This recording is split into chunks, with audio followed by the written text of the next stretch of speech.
राधाकृष्णन को सर्वसम्मति से आप लोग एनडीए ने नामित घोषित किया। महाराष्ट्र के गवर्नर हैं, वो वाइस प्रेसिडेंट के लिए कैसे देखते हैं आप? क्या देखो, एनडीए ने जो उम्मीदवार घोषित किया है, हमारे पार्टी के चीफ माननीय एकनाथ शिंदे साहब, उन्होंने कल ही डिक्लेयर किया है कि एनडीए ने जो उम्मीदवार घोषित किया उसके पीछे हम सब लोग हैं, हमारा पार्टी में उनको है।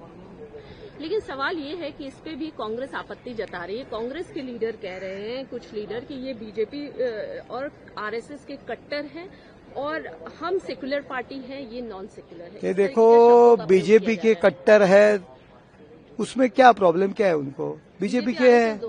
देखो, आरएसएस और बीजेपी, आरएसएस क्या पॉलिटिकल पार्टी नहीं है और बीजेपी के कट्टर है, फिर क्या कांग्रेस को उम्मीदवार देंगे क्या?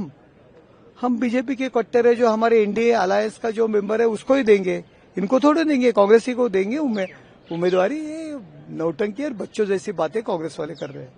राहुल गांधी को इलेक्शन कमीशन ने साफ शब्दों में कहा है कि अगर आपके पास कोई सबूत है तो आप एफिडेविट विद सबूत दीजिए, और नहीं तो 7 दिनों के अंदर ये सबूत देना है और अपॉलजी मांगिए। लेकिन राहुल गांधी एक सवाल पूछ रहे हैं कि महाराष्ट्र चुनाव हुआ, लोकसभा में हम जीते, विधानसभा में इन्होंने 1 करोड़ वोटर बढ़ाए और बढ़ा के जीते, इस तरीके की फर्जी वोट आप लोगों ने हासिल किए हैं, तो एक बड़ा आरोप आप लोगों पर लग रहा है चुनाव जीतने का। देखो, अभी वो हार गए हैं, इसीलिए इसी तरह की बातें कर रहे हैं।